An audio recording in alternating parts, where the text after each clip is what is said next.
जय माता दी दोस्तों, कैसे हैं आप सब। दोस्तों बात कर रहे हैं 12 और 13 जुलाई की कि ये 2 दिन मकर राशि वालों के लिए कैसे रहने वाले हैं। इन 2 दिनों में मकर राशि वालों को क्या खुशखबरी सुनने को मिल सकती है, किन बातों में इन्हें सावधानी रखनी चाहिए। तो इन 2 दिनों का राशिफल जानने से पहले हम इन 2 दिनों का पंचांग जान लेते हैं। 12 जुलाई 2025 दिन शनिवार रहेगा। श्रावण माह कृष्ण पक्ष की द्वितीय तिथि रहेगी। विश्व कुंभ योग रहेगा जो 7:31 तक रहेगा। उसके बाद प्रीति योग प्रारंभ हो जाएगा। उत्तराषाढ़ नक्षत्र रहेगा जो 6:37 तक रहेगा। उसके बाद श्रवण नक्षत्र प्रारंभ हो जाएगा। चंद्रमा मकर राशि में रहेंगे। अभिजित मुहूर्त का समय रहेगा 11:58 से 12:54 तक। राहु काल का समय रहेगा सुबह 8:58 से 10:42 तक। अब बात करते हैं 13 जुलाई की। 13 जुलाई 2025 दिन रविवार रहेगा। श्रावण माह कृष्ण पक्ष की तृतीय तिथि रहेगी। प्रीति योग रहेगा जो 6 बजे तक रहेगा। उसके बाद आयुष्मान योग प्रारंभ हो जाएगा। श्रवण नक्षत्र रहेगा जो 6:54 तक रहेगा। उसके बाद घनिष्ठा नक्षत्र प्रारंभ हो जाएगा।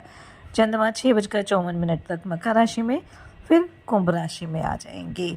अभिजित मुहूर्त का समय रहेगा 11:58 से 12:54 तक। राहु काल का समय रहेगा शाम 5:37 से 7:21 तक।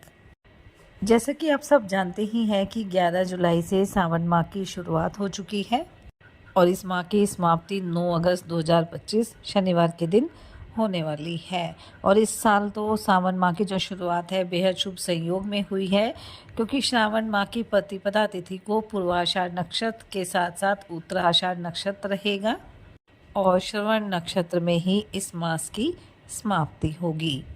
सावन का माह भगवान शिव को समर्पित होता है और जो भी भक्त पूरे श्रद्धा भक्ति भाव से भगवान शिव की पूजा अर्चना करता है, भगवान शिव उसकी सभी मनोकामना पूरी करते हैं।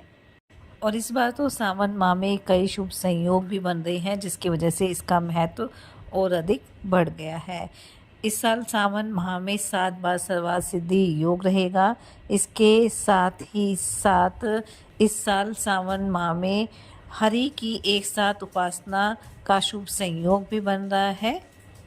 इस माह के जो सोमवार हैं वो भी अच्छे नक्षत्र और शुभ योग में मनाए जाएंगे। साथ ही साथ इस माह में अमृत सिद्धि योग, बुधादित्य योग, शिव योग, धन योग, ब्रह्म योग और इंद्र योग भी बनने वाले हैं। और ये माना जाता है कि इन योग में किए जाने वाले धार्मिक कार्यों का हमें कई गुना फल प्राप्त होता है। साथ ही ये भी कहा जाता है कि सावन माह में सोमवार का व्रत करने से कुंडली में चंद्रमा की जो स्थिति है वो मजबूत हो जाती है। तो आप भी सावन माह में पूरे विधि विधान के साथ भगवान शिव और माता पार्वती की पूजा अर्चना करें। ओम नमः शिवाय मंत्र का जाप करें। महामृत्युंजय का जाप करना भी आपके लिए लाभकारी रहेगा। शिवलिंग पर आप जलाभिषेक करें। भगवान शिव को आप जल, दूध, बेलपत्र, शहद से अभिषेक कर सकते हैं। इस मास में गरीब, असहाय, ब्राह्मण वर्ग, गौ माता को दान देना पुण्यदायी माना जाता है। साथ ही इस बात का ध्यान रखें कि शिवलिंग पर कभी भी आप तुलसी पत्र न चढ़ाएं। और अगर आपकी कुंडली में चंद्रमा, शनि, राहु से संबंधित कोई भी ग्रह दोष है तो सावन मास में भगवान शिव की पूजा अर्चना करने से इन सभी दोषों का नाश होता है। तो आप पूरे विधि विधान के साथ भगवान शिव की पूजा अर्चना करें। तो चलिए बात कर लेते हैं ये 2 दिन मकर राशि वालों के लिए कैसे रहने वाले हैं। ये 2 दिन मकर राशि वालों के लिए लाभकारी रहेंगे। इन 2 दिनों में अचानक से कोई अच्छी खबर आपको सुनने को मिल सकती है, लेकिन इन 2 दिनों में थोड़ा सा आपका मन परेशान रह सकता है। और अगर आप अपने मन को शांत रखते हैं, समझदारी से काम करते हैं, तो आपको अच्छे खासी लाभ की प्राप्ति होगी। सामाजिक कार्यों में भी आपको सफलता मिलेगी, आपका मान सम्मान बढ़ेगा। करियर कारोबार के दृष्टिकोण से भी 2 दिन अच्छे रहेंगे। यात्रा के योग बनेंगे। यात्रा आपके लिए लाभकारी रहने वाली है। पैतृक संपत्ति को लेकर भी अगर कोई विवाद था तो वो समाप्त हो जाएगा। आर्थिक दृष्टिकोण से भी 2 दिन अच्छे रहेंगे। किसी से धन उधार लिया था तो वापस मिल सकता है। आपको अपने कार्यों की वजह से एक नई पहचान मिलेगी। आप अपने सभी कार्यों को तय समय पर पूरा भी कर पाएंगे। और अगर इन 2 दिनों में आप किसी निवेश को करने की सोच रहे हैं तो थोड़ा सा समझदारी से काम करें, अपने बड़ों की सलाह लें ताकि आपको इससे अच्छे खासे लाभ की प्राप्ति हो। एक भाईचारे की भावना भी आपके मन में बनी रहेगी। आप अपने व्यवहार से, अपनी वाणी से लोगों को आकर्षित करने में कामयाब रहेंगे। किसी धार्मिक यात्रा पर भी जा सकते हैं। बड़े बुजुर्गों का साथ भी आपको मिलने वाला है। घर परिवार के सदस्यों के साथ एक सामंजस्य बना रहेगा।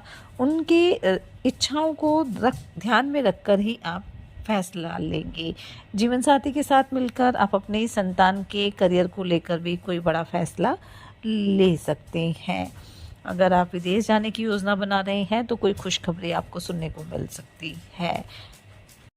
आपके आसपास का जो वातावरण है काफ़ी पॉजिटिव रहने वाला है। राजनीति से अगर जुड़े हैं तो कोई बड़ा पद आपको मिल सकता है।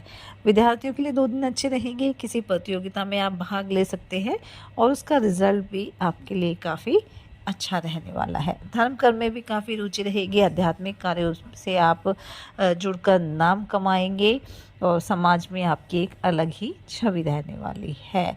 नौकरी पेशा लोगों के लिए 2 दिन अच्छे रहेंगे, लेकिन आपके जो विरोधी हैं आपके खिलाफ कोई साजिश रच सकते हैं, इसलिए ऐसे लोगों से आपको थोड़ा सावधान रहना है।